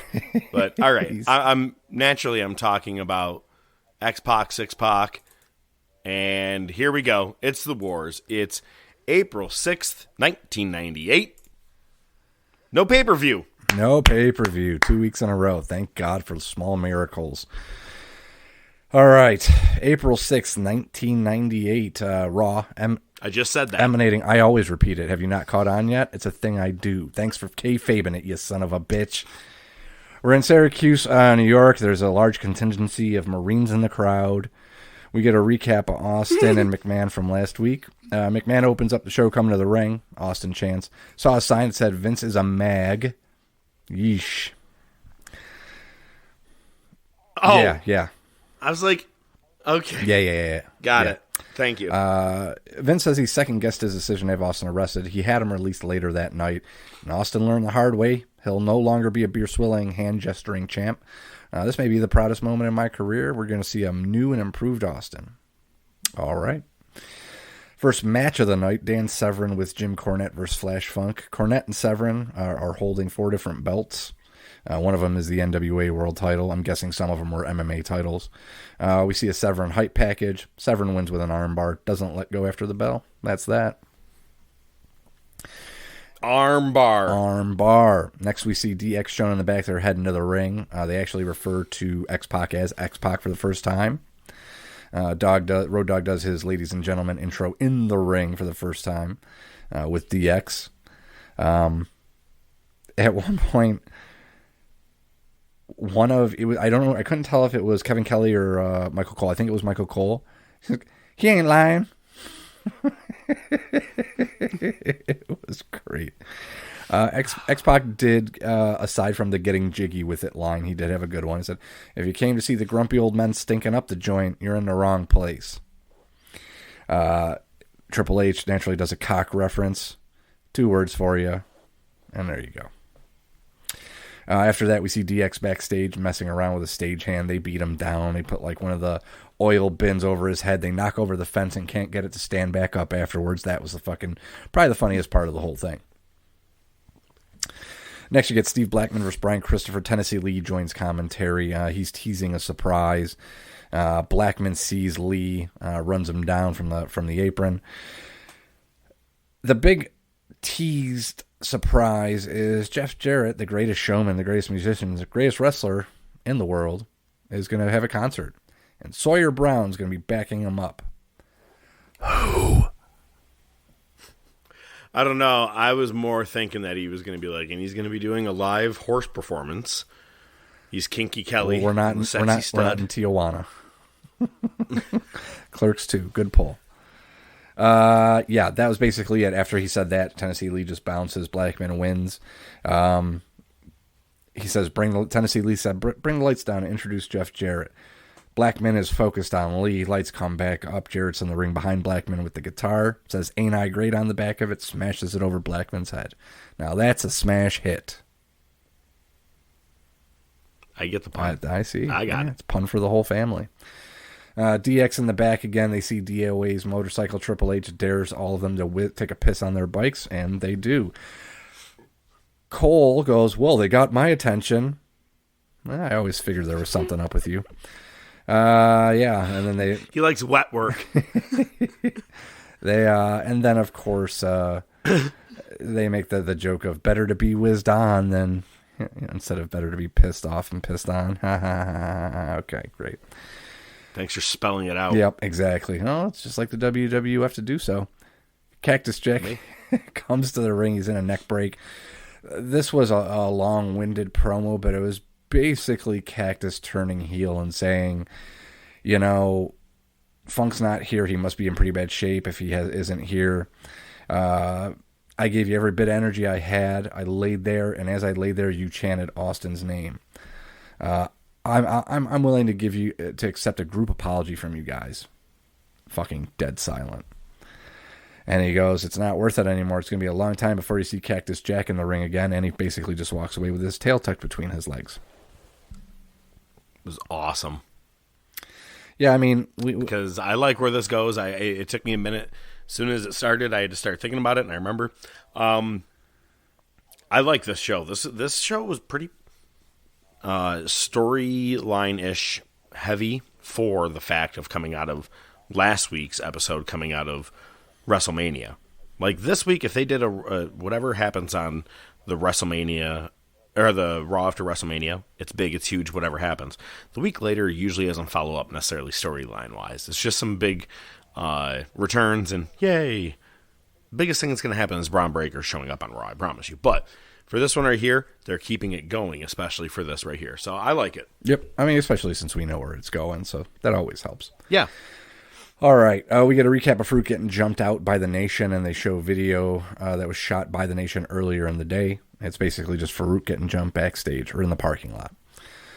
Next, we get Rock versus Owen for the IC title. He does say finally the People's Champion has come back to Syracuse. Love that we're starting to see the normal catchphrases that we're used to hearing. Ref sends the Nation to the back. Rock hits a People's Elbow, and I don't remember if it's the first time they've called it the People's Elbow. I think it's the first time they've actually said it because they definitely didn't say it at WrestleMania. Right. Yeah, okay. Owen gets the sharpshooter on. China runs in, hits Owen in the back with a bat. Obviously, it was the most gimmick bat ever because it sounded like getting hit with a wiffle ball bat. I was going to say, you heard the plastic Yeah, pop. of course. And JR with the line of the night. What a vile attack by that Amazon. Okay. All right, JR. All right, so we're heading into the war zone. Vince gets accompanied to the ring by the police. We get more Austin chants. They show that shot of commentary where you can see the crowd behind him, and somebody right there had Al Snow's head. They must have been selling it at ECW shows. Or he just bought one of his own and created That it. is very, very true. That certainly could have happened. But still, yes, I see what you're. I got you. So another thing that I spotted, and this isn't going to mean anything to anyone outside of this area of Rochester and Western New York, is the Marines who beat up Sean. No, well, besides that, they had ads, banner ads in the arena. One of them was for Tully's. Mm-hmm. There's one in Henrietta. Yeah. I just thought it was cool. That's true. Yeah. Vince says, we're going to introduce a new and improved champ. Austin comes out. He's wearing a suit and tie, but he still has the Austin hat on. Commentary's putting over, oh my God, Austin's gone corporate. He goes to climb the buckle, and he looks at Vince, and Vince kind of waves him off. We don't do that as a champ. Yeah, exactly, You're right. And then just puts his fist in the air like, hello, everybody. Yep, pretty much. It was kind of like you did like the Nation kind of fist in the air, like hello, everybody. And that's it. Yeah, pretty much. And yeah, I remember watching this live because I had this recorded on VHS for the fact because certain things you remember when you record, whatever. I remember this one. because I thought something big was happening. Oh, yeah. That was it. Well, you weren't. But it was funny to see, because this whole thing playing out was one of my favorite promos. Go ahead. So Vince says, oh, yeah, I'm overwhelmed. This is the first step to you becoming the greatest champ ever. Small step for Austin, great leap for WWF. You'll remember the meetings we had where we talked about attire. It's a work in progress, I see, but where are the Gucci shoes I got you? And Austin says, oh, they were too tight, so I just put on my boots. Vince takes the hat off of Austin, says, nice hat. Doesn't go with the suit. He throws it in the crowd. Austin so nonchalantly goes, that was a damn good hat. I love that. Just, those little things, right? It's the earlier stages of his funny side. Oh, yeah. Like, we see it really well in, like, 2001 with him and Kurt and all that shit with the invasion angle. Definitely. But this is great right here. Austin says, how can a redneck from Texas compete with the owner of $1 million company born with a silver spoon in his mouth? He says, hey, can you have one of the cops take a picture of us? He pulls out one of the cameras that lady at WrestleMania had. Yep. The old Austin would tell you to take this camera and stick it up your ass. New Austin, I'm telling you to get it developed because it's the last time you're going to see me wearing a suit. Rips everything off. He's just down to his trunks. And he says, hey, remember what I've been telling you? DTA. Nut shots Vince, takes a picture, and bounces. One more thing. Duck. Hits him right in the dick. Takes the picture of it. Love it. It was great. DOA comes into the ring. Promo on DX for pissing on their bikes. Come fight us. All right. We get a recap of the Luna Sable feud, and that leads to Luna having a mixed gender match against Matt Knowles, who is the skinniest jobber ever. Goldust just beats the shit out of him before the bell rings. King actually says it's a callback to the Kaufman days. Thought that was cool. That was interesting. Yeah, very interesting. Bell rings, Luna slaps Knowles, flying headbutt for the win. Somehow this is a preparation for the nightgown match. That's how they're selling it. Makes sense, I guess. Can't wait. Yeah. Val Venus vignette is next, our second one. He says, Nicholson went home with the Oscar he can't compare to me. His new film is as hard as it gets, and he rises to the occasion on this one. Val Venus is coming. I see what you're doing. Yeah, hey, I didn't do it. I'm just reading what they put out there. Next you get... No, I meant him. I didn't mean okay. you. I get what you're doing. I meant Mr. Venus. Okay. Next, you get Mero versus Shamrock. DX has accepted DOA's challenge they mention. Mero cuts a promo, says, hey, Sable, I allowed you to have the spotlight at Mania. Now get the hell out of my face. You're pathetic. Sable heads to the back. Nation runs in. Shamrock powders, grabs a chair, which forces the Nation to powder. But Henry sneaks up on Shamrock, hits a belly-to-belly and a splash. D'Lo hits the frog splash, and Rock runs down Shamrock. Keeping that going. Back from the break, you hear the bell toll. Taker comes to the ring. They mention you're going to hear from Kane and Bear via satellite. Kevin Kelly's in there and says, will your body be able to go through that punishment again? Kane found out I'm not just his brother, but the Lord of Darkness. Brings up the Inferno match. King does the Beavis and Butthead fire. I forgot he did that there for a while. It's hysterical for the fact that, it's like me at 40 trying to do a fucking TikTok dance. You know what I mean? He's over here, whatever he is at. He's like, fire. We're like, go to bed, Grandpa. Right? I don't even know. I think back then still popped for it probably, but he's also the same guy that said puppies a lot. So what are you going to do? No one else was doing that. I was all right with that. So the lights go out, and we go to a remote of Bear and Kane. They're in the graveyard where Taker's parents are buried, where Taker gave his Academy Award-winning performance. Kane destroys the tombstones, pours gas on the graves. Excuse me. Rooney. I don't know. I heard that. I was like, get that shit out. I know, right? I don't know why they did it this way. You would think that Bear could have just lit a match and threw it down and everything would have caught on fire. They apparently thought it was better for Bear to light a piece of flash paper, hand it to Kane so he could throw it. Who's been dealing with the gasoline. Yeah, why did you... Okay. And they light the graves on fire. That's it. Your main event, unfortunately, is DX, specifically Triple H and the New Age Outlaws versus the three members of DOA, so a six-man tag. X-Pac joins commentary. Triple H wins with a pedigree, pockets a chair. They take DOA out, tie chains to the rope, and then LOD 2000 makes the save. Because they have shorts. One does. One does, yeah. That's why it makes them 2,000. And the snowmobiling helmets. Yeah. Outstanding. Well, let's go to Nitro. Let's go to Nitro. Starts with a shot of the arena, the parking lot. An ambulance pulls up. Macho's down. Liz looking over him, concerned. They put a neck brace on him. Commentary says, you can see Liz's makeup running. No, you can't, but okay. Opens up with Psychosis, La Parka, and El Dandy versus three nondescript Asians.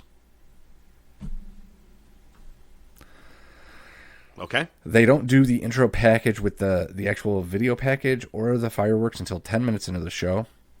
And we get our next match. It's Disco Pillow Biter versus Booker T for the TV title. Booker wins. Which ones are the pillow biters? The Butt Pirates.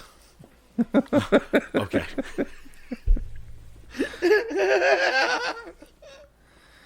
Jesus Christ. Can we at least say that we're not going to protest? Exactly. You know? There you go. Let me get my collapsible placard. The Nitro Girls are dressed as Latin dancers. I know we've talked about it maybe a little bit here and there, but I don't think we've ever really broke that movie down. We may have to at some point. Well, It's we've got some open slots for Movie of the Week, so we do. It's so good. Fantastic. But just don't wear the shirt of that movie that week. Don't be that guy. Don't be that guy. Don't be that guy. Yeah. So the Nitro Girls are dressed as Latin dancers. Zabisco goes, well, it really makes me want a banana. Hey, Larry, you might want to rethink that one. I don't think that means what you think it means, Larry. Right. I do have to say, after hearing some of the highlights and stuff, I didn't realize that Stacy Keibler was a Nitro Girl at one point. I didn't know that either. And I've looked at the list of names before. Yeah, no, it got brought up as one of her things when she first got into WCW. Yeah, or auditioned to be at least. So, okay. Yeah, thought that was kind of. There you go. Yeah, on to the banana and Larry's pants. And then, of course, he repeats it. Someone get me a banana. Jesus, Larry. I still. Yeah. I don't even know where he's going with this. Yeah, he was trying too hard, and it failed miserably. He was getting jiggy with it. What's he gonna do to the banana? Yeah. I kind of feel sorry for the banana. You don't want to. You don't want to. And Larry. Yeah, you don't want to know. You get a quick macho NWO drama hype package. Then Lenny Lane versus Kidman. Kidman wins. Gene's on the ramp. He goes, I know spring break. I was out there with the loincloth and the copper tone, pal. The loincloth. Apparently. What's a loincloth? Like what Tarzan would wear. A little leather thing that covers the jungle area. Yep. Oh, yep. I had no idea. Okay. That's it. You might as well just keep Here going. we go. Keep doing this for the next Gene pulls in minutes. J.J. Dillon to a bunch of booze. We have additional taping showing Savage getting jumped. We can't show. It's an ongoing investigation. Gene says, how's it going to affect Sting and Macho at Spring Stampede? And J.J. Dillon says, well, it's too early to tell. We want to know who's responsible, and right now that's what's most important. Okay, if you say so. Norman Smiley versus Conan with Vincent, Vatos Locos, and Meat Sauce for Life. Conan wins. 37 minutes into the show, Macho is finally put into the ambulance. They got everybody in the ambulance quicker after the NWO beat down with Ray going into the trailer. He's just one man. Yeah. He must have really been fighting him off. He must have. Who did it? He must have. Who did it? What did he say? What did he say? We get a recap of DDP chasing down Raven through the crowd last week. Next, you get Bagwell versus DDP for the U.S. title, even though DDP doesn't have the physical title. About halfway through the match, or towards the end of the match, Raven's in the crowd calling out DDP, so Page just runs him down and gets counted out. Bagwell grabs the mic. He tells the announcer, hey, grab the title. I won it. DDP comes back in, hits a cutter on Bagwell, and there's your pop. Leads us into hour 2, where they show footage of what happened to Macho, because apparently the ongoing investigation was pretty quick, because 15 minutes ago they said they couldn't show it yet. It shows a Dodge Viper squealing out of the parking lot. Vincent and Disciple are there, and they say, hey, this is NWO business, back off. Disciple actually grabs Liz by the neck and goes, he's not so macho now, is he? Damn, man. Poor Liz. You gotta go at him like that. Luger's beating her at home. Disciple's grabbing her by the neck at Nitro. Fucking terrible. Hogan and NWO come to the ring. She didn't have a good last couple of days, huh? No outsiders there. Hogan says, as far as Hall goes, we ain't got to take no survey tonight. Family business. Me and my Giant Nash are going to beat Piper and Giant at the pay-per-view. Nash is going to be facing Sting for the title tonight. There's no power struggle takeover, blah, blah, blah, blah, blah. Pretty much. All right. Next, you get Hammer versus Goldberg. Tenay does say 68 consecutive victories. Okay. Well, make that 69. Goldberg holds off the flock. Saturn puts the rings on Hammer and shoves Kidman. Apparently, Saturn's not too happy with how Goldberg has been punking the flock. Yo. Breaking news. Someone just sent me a text. I'll give it to you. Thank you, Spada. Bushwhacker Butch died. Wow. Damn. There was a tweet saying he was in rough shape the other day. Oh, really? Yeah. I didn't even know that. And again, I didn't put it in the news just because it was, that was the only thing that I saw, is that he wasn't, doing well. But well, Butch, here's to you. Whoa! Yeah! Didn't you get licked by one of them? I'm going to come over to your house and lick you. When you were younger? I'm going to go lick your head right now. No, very close. I wanted to. You did sneak one of those fish heads, though, out of the bucket, though, didn't you? Oh, sardines. Like a night with some of my old girlfriends. I'm just kidding. Oh, God. Yours. No. Going back to Nitro, Gene's in the ring with Piper. Do we need a technical difficulty? Thankfully, this isn't smell-o-vision. Gene's in the ring with Piper. Piper says, I fought a transvestite once called Goldust, beat him until his girdle fell off and made a mad out of him. Jesus, Piper. Okay, all right. We're not censoring the Nitro side of stuff. I know, right? Next, WWE's like, as long as it wasn't on our programming, whatever they did was them. That's okay. We'll air it on the Peacock. I know, right? It's amazing. They could have done blackface every day. We don't care. Yep. Pretty much. Next, you get Eddie with Chavo versus Ultimo Dragon. Eddie tells Chavo, Grandma called me practically crying. They didn't let her into the potluck club last night. They returned her pot of menudo. They said they don't allow grandparents whose grandkids are losers. Uncle Mondo is fuming. He was kicked out of the lowrider club because you're a loser. You're going to face Ultimo Dragon. You're going to get experience. It was supposed to be Eddie, so instead it's Chavo. He's not even dressed for it. He tells him to apologize to Grandma again, which he does. Dragon wins with the sleeper, and Eddie just slaps Chavo and runs him down post-match. Sorry, Abuelito. Abuelita. Yeah. Close enough. Next, you get Barry Darsow versus Luger. Darsow pulls up at the upset of the century. No, he didn't. Luger won. Hour 3. 2 weeks ago, they show on Thunder Bulldog and Anvil versus the NWO and the attack on Anvil last week. So we get Kurt Hennig with Brian Adams versus Bulldog and Anvil. Let's see. Rude interferes naturally. Hennig hits the Hennigplex for the win. Beatdown commences. Brett makes the save. What a waste of a signing this has been. Of all the things that you continuously do in a storyline each week is build this out. Yeah. That's it. That's what you're doing. Like, I get it. And you know what? If Brett wasn't coming in hot off of being screwed off a world title situation, if he just naturally came over and you had him in a family situation, cool, fine. I'm all for this. But you're right. It's a waste of a signing. It's dog shit. It's great because Brett does get on the mic and goes, throw me a freaking bone. Where to go, a-holes? And he goes, and then he follows it up again. Let me make this clear one last time. Let's hope so. I like to get screwed. Screwing. Screwed. Brett doesn't screw Brett. I screw people. I put screwing into things. He says the days of ganging up on guys is over. And then it almost like they were fucking pulling a rib on him. The NWO music plays for like half a second. It's like they were taunting him. I'm like, no, it's not. No. Go out. You have the mic. Go ahead. No, we're not going to do anything. I promise. We're not going to touch anything. You're good. Go ahead. All right, next we get Jericho versus Hoovy. Jericho's on the mic. He says he dedicates this episode of Monday Night Jericho to Malenko. Tells Dean, please come back. And then he calls Prince Iuka Prince Nakamaki or something like that. He goes, what have you done to deserve a title shot? You can't even afford wrestling boots. And then he just randomly, he was talking about his Loverboy tape the other day, and then tonight he says, yeah, and after that I'm going to rock down to Electric Avenue and take it higher. I mean, it's a good tune. We gonna rock on to... Yeah, great jam. Jericho wins another nice reversal. Reverses the Rana into Lion Tamer.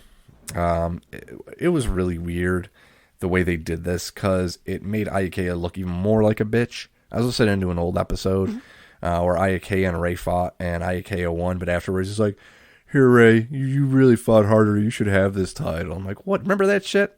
What a bitch. So basically what happens is Hoovy taps out, but then he waves it off. I didn't know you could do that. The commentary calls it out. So like he tapped. No, wait, he waved it off. He tapping like, sorry, no, I didn't mean to. Yeah, apparently. Yeah, that's what he did. But then it doesn't matter because Iuka comes down and throws in the towel. Interesting. That's not the word I would use, but we'll go with it. Next, you get Big Papa Pump with Vincent versus Sick Boy. Vincent's carrying a trophy. They don't know what it is. I'm guessing it's a bodybuilding trophy. That would be my guess.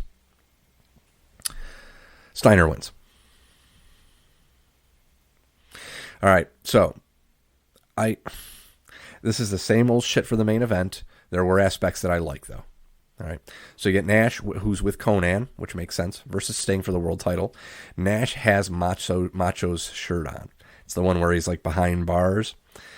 The bars, yep. And Nash says, Hogan came out here and as usual ran his mouth for 45 minutes. He ain't lying. He says, I've got a completely different view. Red and Yellow Viper was somebody's colors a few years back. No mystery who the wheelman was. That's why I'm wearing this man's shirt tonight. You got to be careful, though, because if I wear your shirt too long, you get fired. Shit. Yeah, it was, yep. That's right. Because he was wearing the Six shirt for quite some time. Yep, 100%. Hogan says, I'm going to bring the belt back to him. Oh, when I win it, the only place it's going around is around my sexy waist. Hollywood, you keep doing what you're doing. Good chance I grab the bat and beat the hell out of all three of you. So match commences. Sting gets the death lock on. Conan helps Nash to the ropes. Conan comes in the ring. He gets caught behind Nash. They both eat a Stinger splash. Stinger hits two more to Nash. Nash tries to hit the power bomb, but his bat goes out. And then Hogan just runs in. It's a DQ. Nash throws Hogan off, shoves him. Sting goes after Hogan and Nash. NWO runs in. Piper and Giant run in and clear the ring. Hogan and Nash jaw. Nash is being held back by the NWO. And we'll see you live on Thursday on Thunder.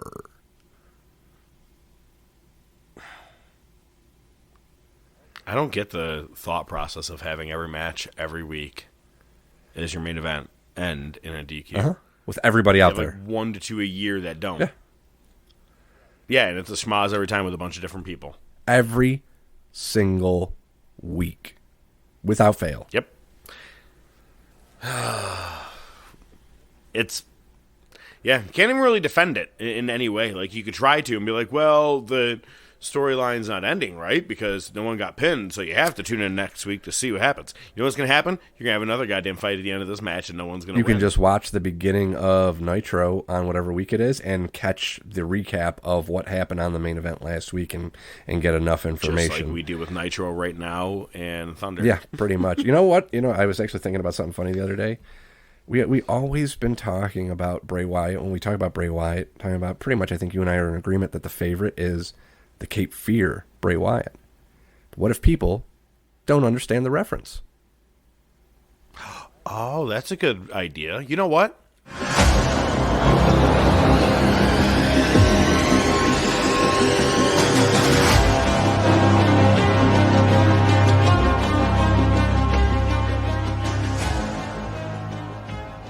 I don't know. I thought I had something that was going to go after that. You know Boo. what? And I was like, yeah, well, hang on. Is it boo or is it better to not say anything? You know what I mean? I'm glad you stopped yourself. Like, you showed amazing restraint. Because I could have made something up. Oh, I'm sure. It's kind of like, Spaghetti pot wall. Well, there's that, but it's like it reminds me of in The Office when they trick Michael into coming into the conference room because they want to talk to him about marrying Holly. And they go, hey, you called for a meeting in the conference room? He goes, yeah. And he walks in and he goes, so recycling, everybody. And just jumps right in. I was about to just try that right there. And I go, you know what? And I was like, you have nothing. Why are you going to attempt this? And I go, you're going to fall. I should have burned down the place when I had the chance. I love that. Okay, no, but you did make the reference of Bray Wyatt, and his best character really was a playoff of the movie Cape Fear. Now, I want to let you take the reins on this, ODM, but I do have to say something that's pretty funny. So, I didn't officially get to see this movie until about 2010. Okay. Let's say. And it was because we had a conversation with my father-in-law. And he was like, you haven't seen that? I go, no, surprisingly. And he's like, De Niro, Nick Nolte, check it out. Okay. And so we decided to rent it. Because at this point, if I'm not mistaken... No, yeah. So what happened is we bought it on what was Time Warner's pay-per-view thing. Do you know that if you just see the words Cape Fear, you should maybe look at it. Make sure it's the one you were looking to watch. Just double check. Because it was Cape Fear. From 1939. Or whatever fucking year. I think it was 62, but close. Well, I was like, so when does this thing turn from the black and white into color? Because this is really weird. We're 15 minutes in. I don't see Nolte or De Niro. What the fuck are we watching? We realized we ordered the wrong one. Gotcha. Then began the other one. Just a great story behind watching that one. You know, you heard my Rec Room for a Dream story. You know, then there's this one right here. So I got some fun ones. But this one... goddamn well played by De Niro. Oh, yeah. I think this is one of my favorite performances by him. A lot of people like Raging Bull. I think it's meh. It's long. It's long. It's a good movie. Yeah. I think Pesci plays a better spot in the movie than he does. Yeah. Well. But anyway, that's neither here nor there. This movie, I think, was done great. And it break it all down, please. Yeah, so you had mentioned that this is a remake, but it is directed by Scorsese, excuse me. It does have Robert De Niro, Nick Nolte, Jessica Lange, Juliette Lewis. And actually, you know what? Gregory Peck has a little role in it, too. Gregory Peck, I believe, was in the original. He is in the original. So pretty cool, Yeah, this is, again, if you haven't seen it, Robert De Niro plays Max Cady. And, it is very much what Bray Wyatt's, swamp character was. It was that very maniacal kind of character. I'm gonna get to this part first. I want to get it out of the way. As you know, I'm a huge Simpsons fan. There is a Simpsons episode, and I believe it's called Cape Fear. They use the same music, and the music they use in the 91 version is the music from the original. It's fantastic. It works. It plays throughout the movie. But that Simpsons episode, if you've never seen it, fucking watch it. It's fantastic. They really do such a Sideshow Bob? Yep. I have, yes. So, I have. the opening scene of both are the same pretty much. It's Max Cady is in prison, and he's like, got his hands on like the two beds, and he's just doing push-ups, and his back is all tattooed. He turns around, his front is all tattooed. You can see he's got books and stuff.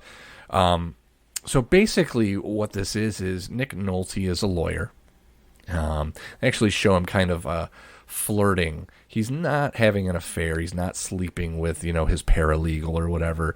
But he is spending time with her under the radar, right? And he is thinking about her in the bathroom. Okay. When his wife goes to sleep. Very good. Or in the basement behind the furnace, wherever works for you. So basically, sometimes just right next to your wife, really, really quiet. Sometimes. Well, yeah, why are the sheets a mess? Don't worry about it. So Robert De Niro is Why'd you just grunt? Robert De Niro. I'm going to sleep. Okay, we're getting way too off the fucking rails here. Robert De Niro just gets out of jail. Max Cady gets out of jail, and he starts showing up around Nick Nolte and his family. You come to find out that Nick Nolte convicted Max Cady. I'm sorry, Sam Bowden is Nick Nolte's character. I keep bouncing between fucking stage names and fucking character names here. But Max Cady was put away by Sam Bowden, and there was some shenanigans, right? So basically, Max Cady, apart from just being a complete fucking psychopath, has learned all about the law and everything. So basically what happens is he's able to terrorize Sam Bowden's family without breaking any laws. And Sam Bowden keeps, he didn't defend him? He was. Yeah, you're right. Him? You are right. Yes, he did defend him. And basically, what happened? Yes, because thank you for one of the correcting me. things he's realizing. Yes. Yeah, is because he left out a piece of evidence. He feels that Nolte, didn't defend him well enough, and the evidence. So he's learning all this in prison, and he's learning this. I got to chime in for the second. Is I brought up. I played that one vignette of Bray Wyatt and NXT, and he goes. The teacher said, white trash peon like Bray Wyatt, you ain't going to be anything. He goes, and I learned to read, and I learned how to do this, and I started with Cliff for the Big Red Dog. Then it was a good book, right? Meaning, like, I learned to teach myself, and that's what Max Cady is doing.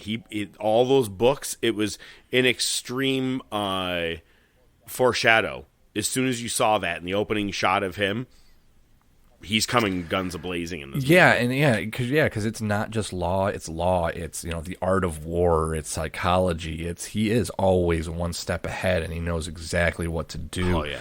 And it just goes deep and deep and deep, and finally they go to their old houseboat to try to escape, but the great scene, Max Cady secures himself to the bottom of their Jeep Wagoneer, which they do in The Simpsons, which is fantastic. Another great parallel. You got to see that. But and it's just it culminates there. But it's just it's a psychological thriller again, because you've got this guy who's straight laced and he wants to do everything by the book. He's an attorney, but he's getting outwitted by this guy that got put away, years ago.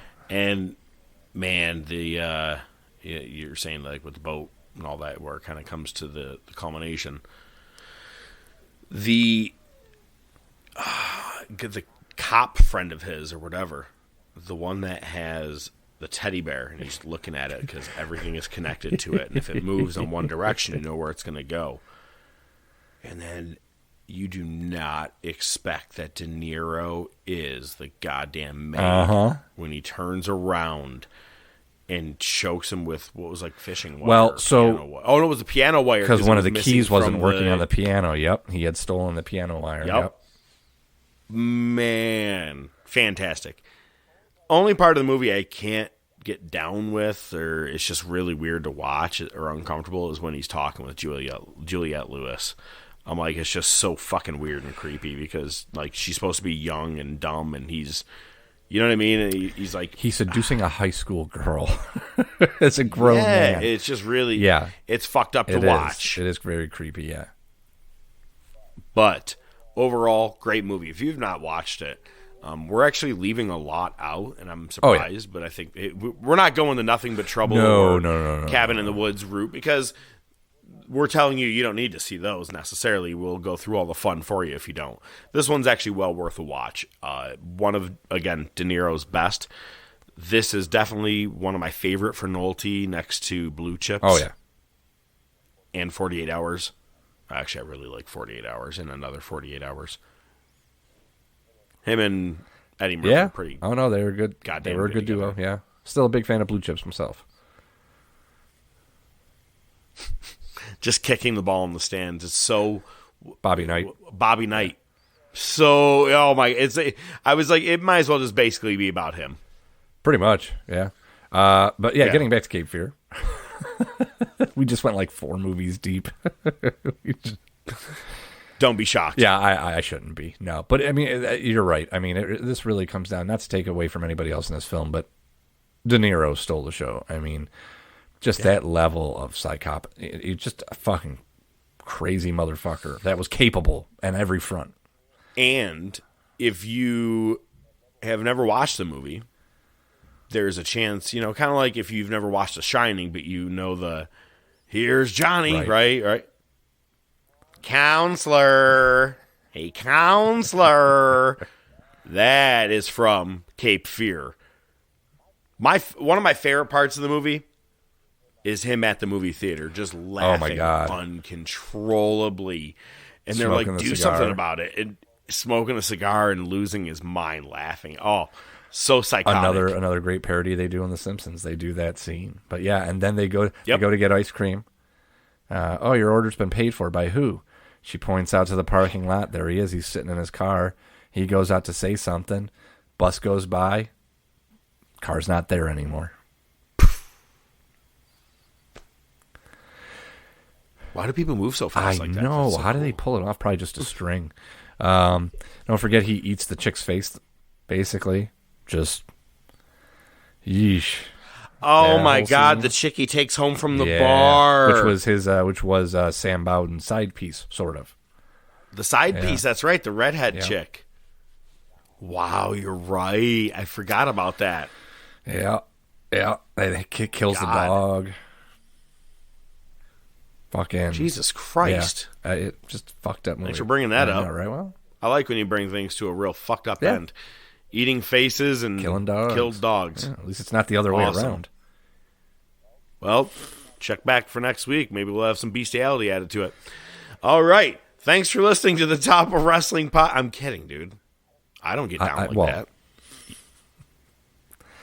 Does it count if it's pictures of Aubrey Edwards? Nay.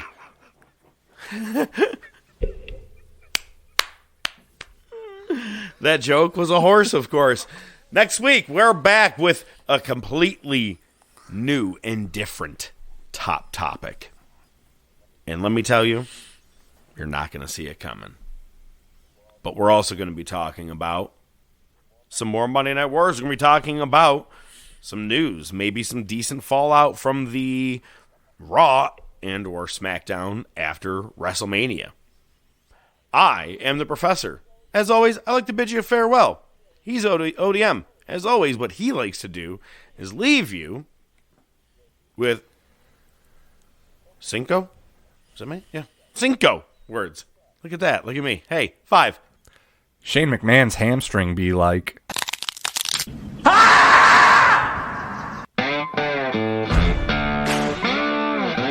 The Top of Wrestling Podcast is brought to you by The Top of Wrestling Podcast. Your hosts are the Professor Mark Fantasia and ODM, the Doc Joe Rizzo. Feel free to reach out to the show by email at thetopofwrestling@gmail.com, on their Facebook page, Twitter page, Instagram page. Remember to subscribe, like, and share. You can listen to the show on most popular platforms, including iTunes, Spotify, Podbean, Amazon Music, Pandora, and YouTube. Without your continued support, it would be just some guys talking wrestling, which is pretty much what it is anyway.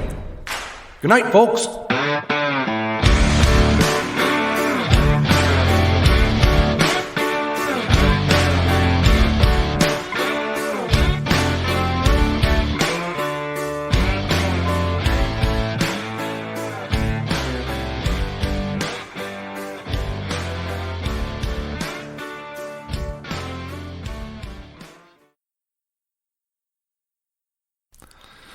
All right, I'm going to get this over. I'm fucking old, I'm tired, and I'm dealing with Vince McMahon. Bring it to the table. I said, I'm going to watch Raw. It's the Raw after Mania. It's going to be exciting. It's going to be fun. There's probably going to be something big happening. Well, I should have listened to the Professor because he was quick to remind me that the last few years they actually haven't lived up to that expectation. Matter of fact, I pretty much put out a tweet after yesterday's show saying that not only that, but ever since WWE has been referring to the Raw after Mania as the Raw after Mania, it has pretty much not lived up to expectations. To give you an idea of how much they're hammering that home, that's the actual hashtag on Twitter. Not just Raw, not Monday Night Raw, not WWE Raw. It's Monday After Mania Raw, or Raw After Mania. That's what it is. Hashtag Raw After Mania. Well, apparently that's where all the focus is going. let's have a little quick recap of the 3 hours that I spent watching this show. It starts off with Triple H coming to the ring saying, "We ain't going nowhere." And the WWE programming that you love and are used to will not be changing. You have to love it when authority figures come out and just lie blatantly to your face, because that's essentially what he did. And we'll get into that in a second. Cody Rhodes interrupts Roman Reigns in the next segment. Basically, Roman and Heyman are refusing to give Cody a rematch. So, Cody says, "Well, fuck it. If you're not going to do that, and I basically wrestled you and Solo last night, why don't we have a tag team match?" And Heyman says, "Oh yeah, sure. All right. Well, your partner can only be somebody that will never, whoever you get as your partner can never wrestle Roman for the title." Well, I forgot, probably like most people did, that Brock's match with Roman at SummerSlam, I believe, was their final match together. Brock's not going to get another title shot at Roman specifically. So Lesnar comes out. It's going to be Lesnar and Cody versus Roman and Solo for the main event. Okay, at least a little bit of interest there. Minimal, but okay. Next, Omos defeated Elias in a squash.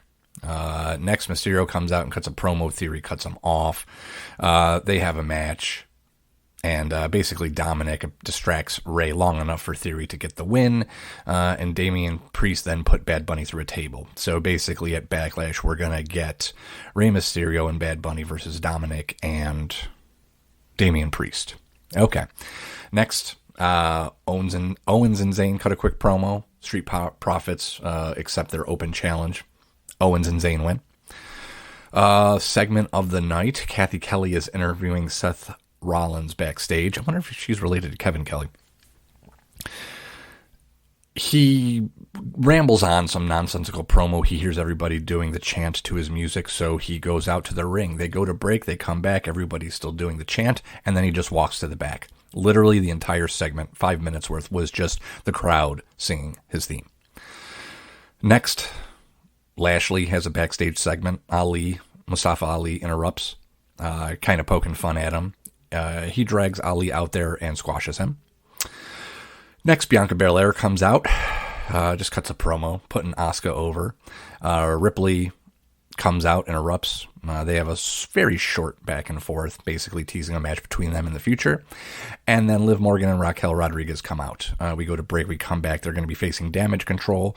Rodriguez and Morgan win. They earn a women's tag team title opportunity. After that, The Miz comes out, pokes a little fun at Shane, and Riddle returns and squashes him. And then we get our main event, and once everybody's in the ring and they're doing the introductions, Lesnar just turns on Cody and destroys him. That's your show. One return. No debuts, no interesting storylines, no follow-ups really. Just standard-ass Raw. Seems like a Vince McMahon Raw, if you ask me. It doesn't seem like the new Triple H era of Raw. But, yeah, well, guess what? As you probably heard earlier in this podcast, we talked about how the reports were that Vince McMahon, after the sale to Endeavor, would be involved in WWE creative at a higher level, not necessarily in the weeds. Well, apparently that's out the fucking window. You could tell just by watching Raw that Vince had a stranglehold on that entire show. Backing that up, there's reports from PW Insider Elite that McMahon was in charge of creative for that Raw, personally involved. Last-minute rewrites were ordered minutes before the show. The changes continued to be made well after Raw began, and those changes came directly from Vince. He had his own office at the taping. Triple H began Raw on the headset running the taping. As the night went on, McMahon became more and more involved and was at gorilla position for most of Raw, overseeing the proceedings. Meltzer reported on Wrestling Observer Radio that McMahon is back in charge of creative, and that even though Triple H is remaining as head of creative of chief content officer, but McMahon has final say over creative matters. Meltzer's quote was, "He's running TV tonight. He's back. It's what it was. It will be what it was before. And if people think that was bad, it will be bad. And that's just the way it is." Levesque, Triple H, for those of you who don't know, will be head of creative and will be doing the busy work and all that stuff. Vince is going to have the final say in everything. I really don't know what else to say. I was so pissed off watching that show. Just it hasn't even been a year since McMahon formally resigned and retired. Hasn't even been a year, and we've had so many ups and downs, and it looks like we're headed for a very massive downslope.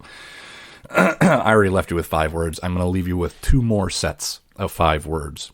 Same as it ever was, and as good as it gets. It just makes me so...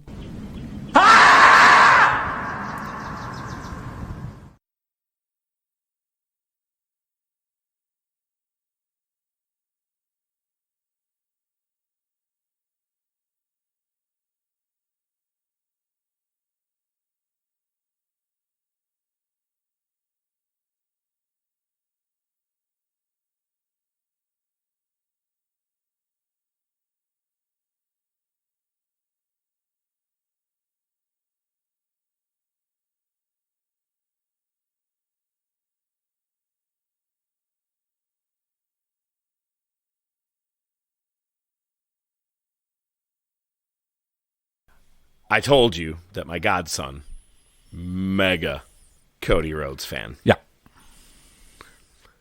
He actually, Bo made sure to tell him, hey, you really at school can't be telling everybody you're the American Nightmare. It's just not the best thing to say around. But yeah, this kid was all ready for WrestleMania when I saw him just like last week. He was like, yeah, Cody's going to win. So I texted Bo this morning. I go, hey, I know you guys are in the Outer Banks. I'm not sure if you guys had a chance to watch it, but you may want to watch it with him. ... And he goes, we stayed up and watched it last night. He's going to watch it today. And he goes, but I told him that he lost, and I told him what happened. And he said those people should be arrested and put in jail. Solo Sikoa and the Usos. That's devotion. Kayfabe, pal. Yeah, I know, right? Exactly. Hey, when you're young, you can get away with it. Yo, that's how I used to feel, though. I'm like, yo, man, let me tell you a little story about Montreal Screwjob at some point, buddy. Let me show you about me crying and getting upset at the TV.